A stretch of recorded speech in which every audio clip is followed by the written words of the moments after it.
I'm so happy to see you today. We are reading poetry. It is Poetry and Prompts Live. I was going to do this outside, but there was too many sounds. A lot of people out there doing yard work on a Thursday afternoon. I'm not exactly sure why, but anyway, that's what's happening. I'm going to start today with Emily Dickinson. And I've never read Emily live on YouTube. So we're starting with this collection, Final Harvest. There are lots and lots and lots and lots of Emily Dickinson collections. So we will just start here. I chose this poem. Many of her poems, by the way, are not numbered. They don't have numbers. They're not titled. They do have numbers. So I'm going to start with this one and let me know what you think. The soul should always stand ajar, that if the heaven inquire, he will not be obliged to wait or shy of troubling her. Depart before the host have slid the bolt unto the door to search for the accomplished guest, her visitor, no more. Look, Miss M is in the house. Miss M, I'm so glad to see you. Reading some Emily Dickinson to kick us off. One of the things I was thinking, Miss M, is oh, hi, Judith. Good to see you. I was thinking, I wonder if there will be fewer people to listen to poetry this morning because I'm going live twice today. It's been a beautiful day, though, so I'm glad that you're here. I'm very grateful you're here, Em, and that you're here, Judith. We've been having so much fun. Hi, Kay and Ro. Hi, CL. We're kicking off with Emily Dickinson, and I have to tell you that earlier today, Kelly, teacher Kelly Tag was here with me, and we were being ladies of leisure out at the pool because there's a pool in this house. If it wasn't loud outside, we would be out there. We will be outside again tomorrow at the porch time, our very last porch video at 8:30 Friday morning until who knows when. That experiment will be considered done after tomorrow, and I'm excited to do that here. Okay, here we go. This is more Emily Dickinson. It's number 407 because her poetry did not come with label or did not come with titles. I'm glad I'm not speaking well. Too much sun, maybe? I don't know. So it's called number 407. Air has no residence, no neighbor, no ear, no door, no apprehension of another. Oh, happy air. Ethereal guest and outcast pillow, essential host in life's faint wailing in. Later than light by thy consciousness accost me, till it depart, persuading mine. So Emily, she will be our only 19th century poet of the day. All the rest are modern. Just I thought to myself, I really should read some Emily. I don't share her. I haven't shared her here, so I'm really glad that I did. I also really appreciate if you have a chance to like this video, that would make my day. We're going back to our friend James Cruz. I've read his poetry here or his collections a lot. If you are new to poetry, and I know it's probably backwards, but it's called hello. I think your name is Rima. Rima, I'm guessing. Hey, look, there, I was just talking about you, teacher. Teacher Kelly Tag. You recognize Emily's name. Well, I'm glad that you recognize Emily's name. She's one of the most famous. Also one of the most best-selling. She probably is the one who has the most television shows and movies made about her also. Part of her mystery, I think that's what keeps her legacy so vibrantly alive. But I love that the poem she has with Soul Ajar right in the beginning. I've always enjoyed that one. So anyway, How to Love the World. This is a really good collection if you're new to poetry and you're like, I don't like poetry. These poems are very accessible. And also this one's from the same collection. And I was going to say, Kay and Row, you know Mary Oliver, which is cool. And Mary Oliver is one of the 20th century's most best-selling poets and also is rather well known. I was going to say that um, Billy Collins, who I read a bit last week, is also very high selling poet. So there's a few. Yeah, it's pretty impressive when you can name poets. All right, I wanted to read some from this book. They're about weather and summer. So, and I want to say to Kelly, I was telling everyone that we were out at the pool earlier, and I would be outside, but people are working on doing lawn work and stuff. It's really pretty loud out there. But oh man, we had a really nice. I haven't had such a relaxing afternoon in a long time. So, the first poem we're going to read from this collection is by Naomi Shihab Nye, and it's called Over the Weather. We forget about the spaciousness above the clouds, but it's up there. The sun's up there too. When words we hear don't fit the day, when we worry what we did or didn't do, what if we close our eyes, say any word we love that makes us feel calm, slip it into the atmosphere and rise? Creamy miles of quiet, giant swoop of blue.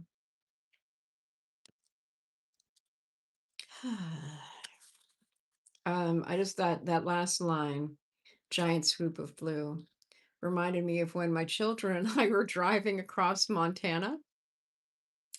We played this game, and I've shared this with other families. When we were driving cross country in 2009, we did not have smartphones to entertain us. We did not have a portable DVD player. This car didn't even have a working radio, at least not out in the wilds of Montana. So we found other ways to make fun, including writing haiku as we drove. And one of the lines that I still remember is looking out the windshield, and I said, "Blue, blue surrounds the clouds." My kids still laugh about that because I was just having way too much fun. All right. Um, this poem was by Ellen Bass. It's called Any Common Desolation. And it is not it, the word desolation means it's not like a happy, happy, happy, smiley poem, and it's important. It also reminded me yesterday when I was on my morning walk, I went to a park. Obviously, oftentimes I walk in parks. And as I started walking on the trail, I was walking, and it's an urban path. So I'm walking past a basketball court, and I'm walking and walking. And I like, oh, I felt like a tree was calling for me to hug it. You know me, I had to run over to that tree. And then I discovered it was by a creek, and there was a fallen tree. And I ended up just sitting there by the creek, and I found myself in tears. I know, y'all know I'm emotional. But I was so overcome with gratitude for the people who make sure that these parks are there so that we may all enjoy them. So that when I read this poem today in preparation, I thought about that moment. Anyway, it's called Any Consolation, Any Common Desolation. Any common desolation can be enough to make you look up at the yellowed leaves of the apple tree that survived the rains and frost shot with late afternoon sun. They glow a deep orange gold against a blue so sheer a single bird would rip it like silk. You may have to break your heart, but it isn't nothing to know even one moment alive. The sound of an oar in an oarlock, or a a ruminant animal tearing grass, the smell of grated ginger, the ruby neon of the liquor store sign, warm socks. You remember your mother, her precision a ceremony, as she gathered the white cotton, slipped it over your toes, drew up the heel, turned the cuff. A breath can uncoil as you walk across your own muddy yard, the Big Dipper pouring night down over you, and everything you dread, all you can't bear, dissolves. And like a needle slipped into your vein, that sudden rush of the world. Hmm. That is how poetry works sometimes when You can write a poem about your mother putting your sock on your foot. Um, I have no idea why I'm emotional today, but I was thinking about caregiving when we put socks on other people's feet and how that is sometimes a really generous and loving act. So that poem is beautiful. All right, this one is by Mark Nepo. It's called Language, Prayer, and Grace. Hi, Catherine. Good to see you. So good to see you. Miss M, I hope you're feeling better today, by the way. And remember, as always, if you are into poetry and want to reflect by reading or by sharing the words of the poem that touched you particularly, that's always welcome here too, as is conversing with one another. Mark Nepo said, language is no more than the impressions left by birds nesting in snow. Prayer is the path opened by a leopard leaping through the brush. And grace is how the water parts for a fish, letting it break surface.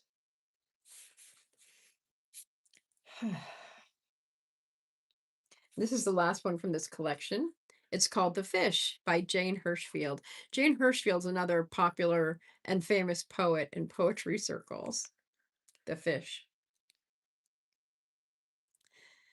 There is a fish that stitches the inner water and the outer water together, baste them with its gold bodies flowing. A heavy thread follows the transparent river, secures it. The broad world we make daily give ourselves to.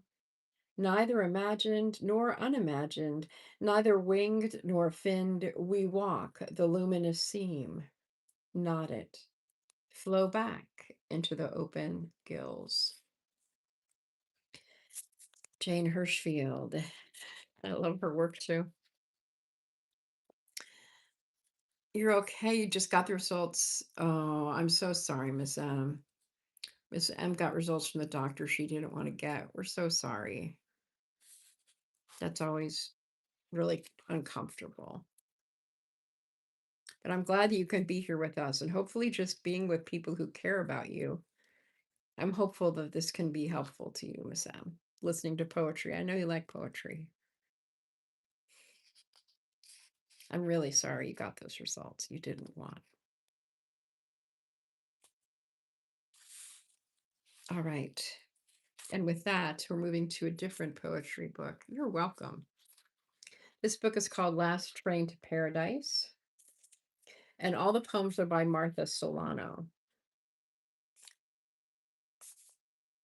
Yes, I love poetry too. And Judith says she's also sorry, Miss M. I found this book.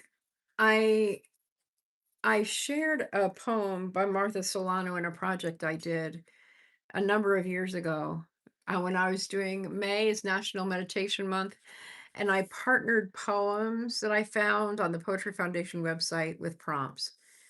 And I used one of her poems. And so I looked her up and I found out a lot of things about her, but I also found this poetry collection. So I'm slowly going through it. And I'm going to read this poem called What the Grad Student Said.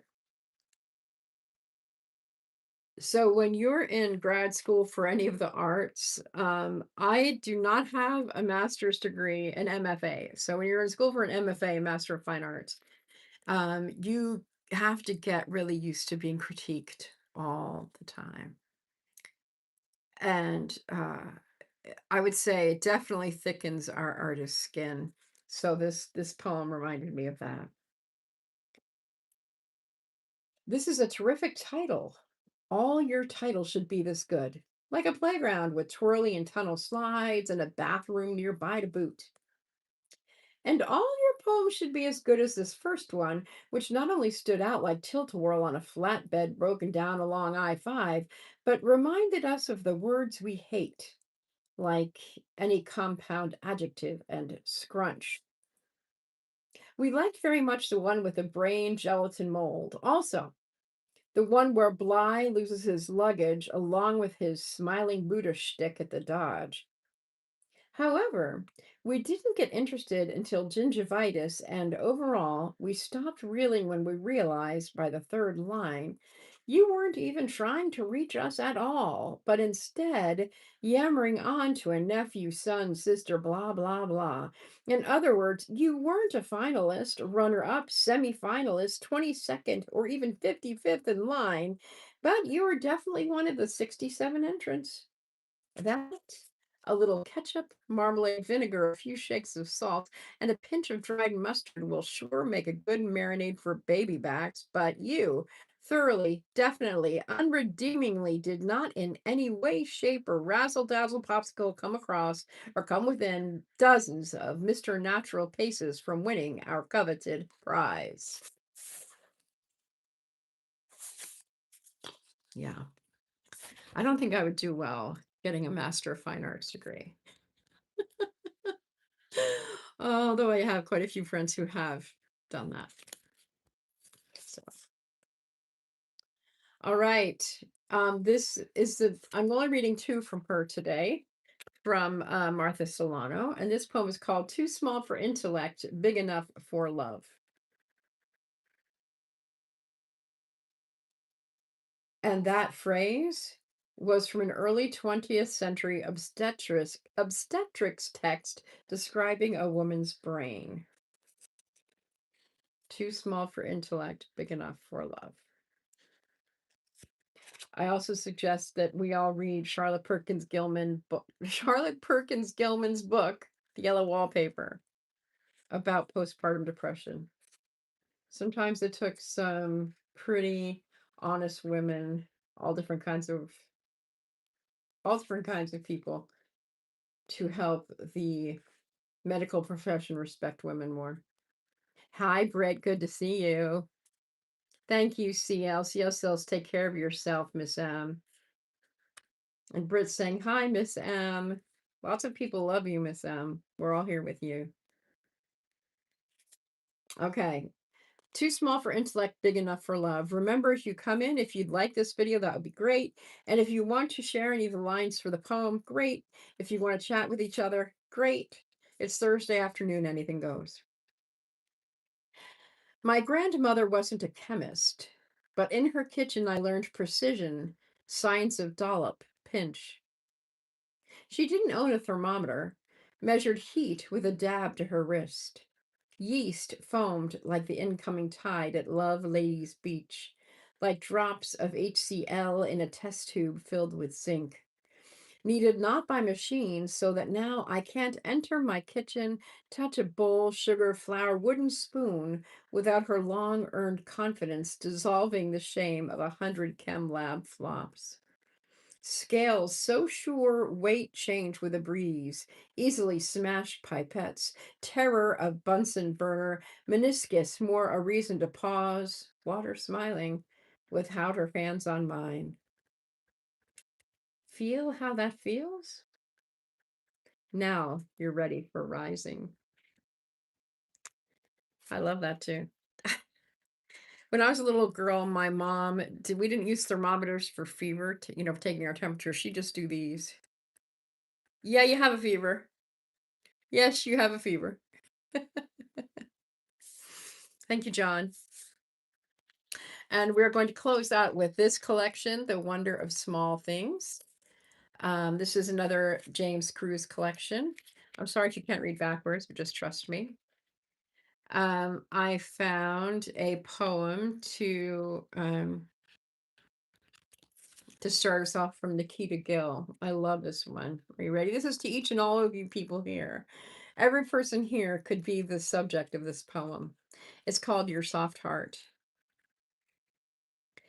You are still the child who gently places fallen baby birds back in their nests.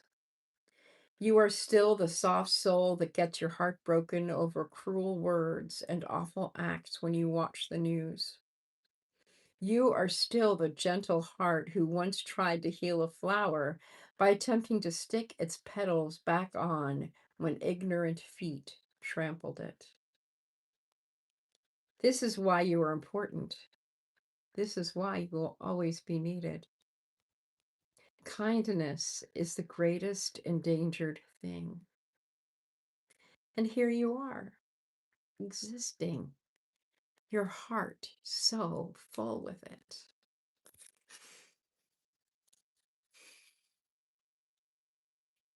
That brings me so much joy.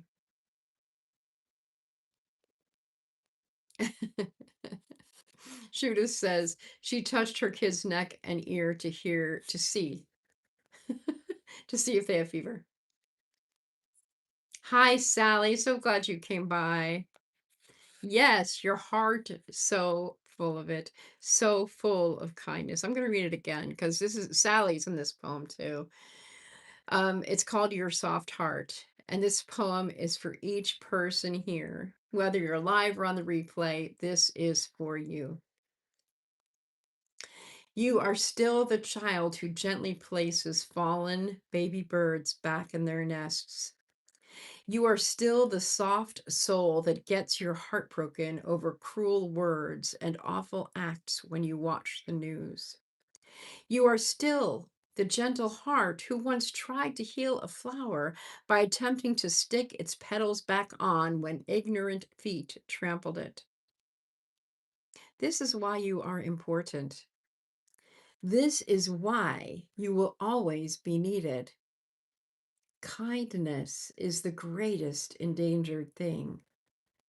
And here you are, existing, your heart so full with it.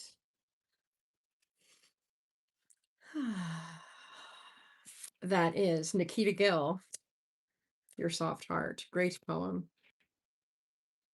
And yes, happy belated birthday, Sally. I tried and tried to get on your lives yesterday without success at all. But happy birthday. Everybody remember this is Sally D. Sally D's reality. Sharing her day with us. It's great to see you here today, Sally. Thank you so much.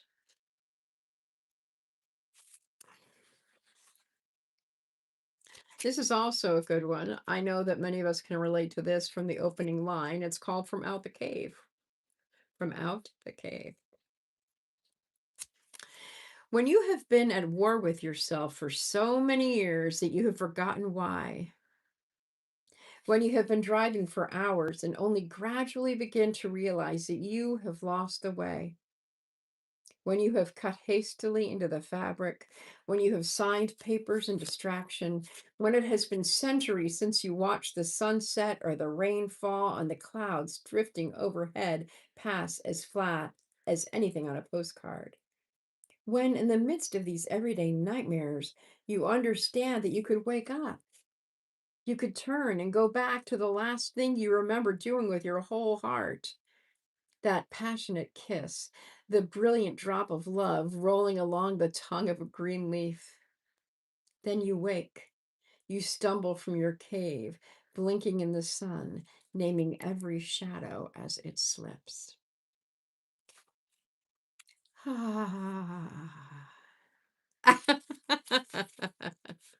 Sally D. That is so funny. Sally D says she was telling her son about you, about me, how we were hugging trees together with Dana. I know. It was so much fun and I hope to do it again. I hope to be back in August in Pittsburgh because I need to go to that one place and see you and Dana. So yes, it's wonderful. The next poem is called Web by Marilyn McCabe. And then we have one more after this one.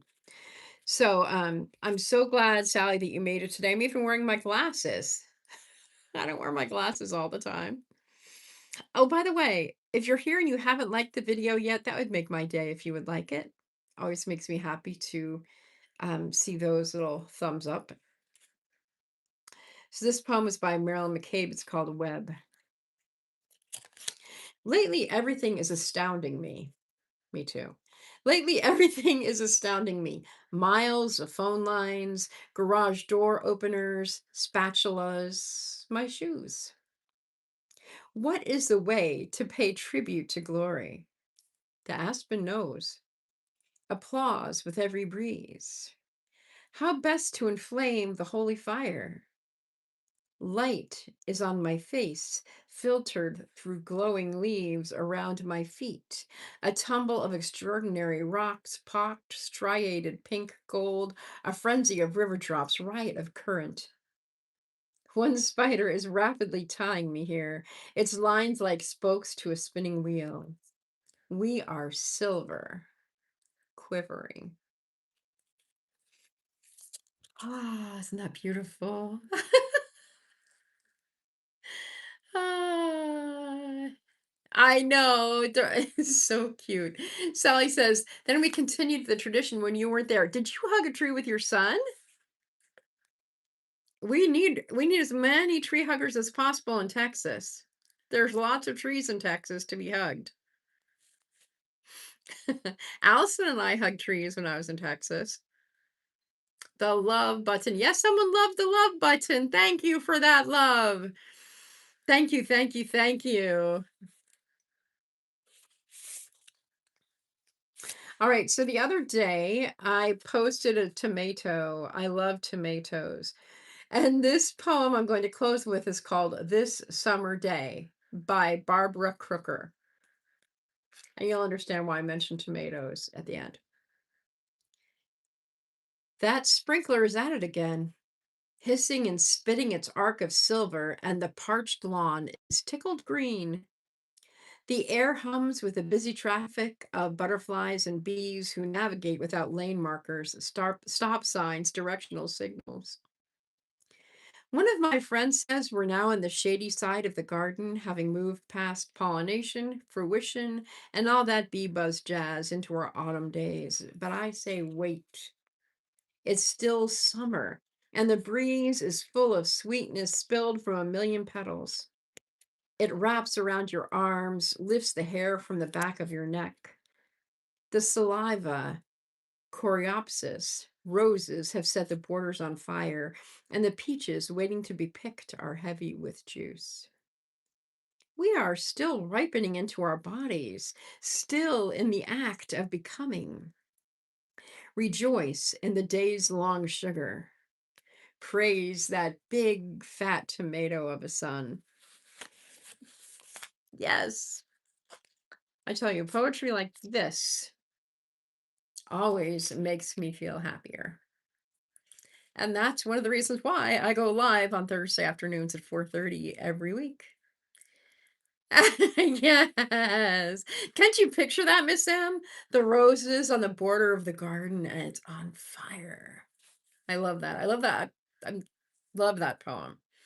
Again, The Wonder of Small Things by James Cruz. Um, he's the editor. These collections are truly among my favorite. They're just filled with he must just read and read and read poetry to get these delightful poems for us to enjoy.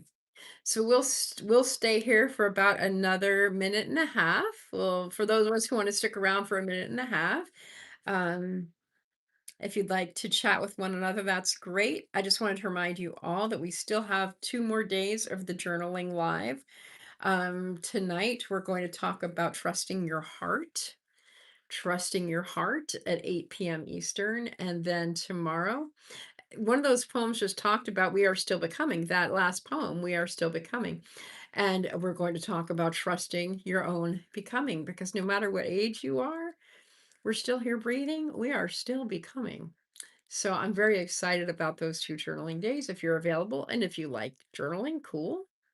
Um, and then tomorrow we are having our last porch conversations on the porch, having coffee on the porch. And we'll be doing that right here where I am. We'll be outdoors. Hopefully, there won't be too many people working in the yard tomorrow. So I love you, my friend Sally D's Reality. I'm so glad you popped in. It is a pleasure and a joy to see you, each and all of you. Thank you so much for spending time with me here today. And I hope you'll come back next Thursday as well if you are able. We so enjoy your presence each and every time. So thank you so much. I'm going to sign off now, and I hope to see you all around again soon. You take good care now. Bye, everybody.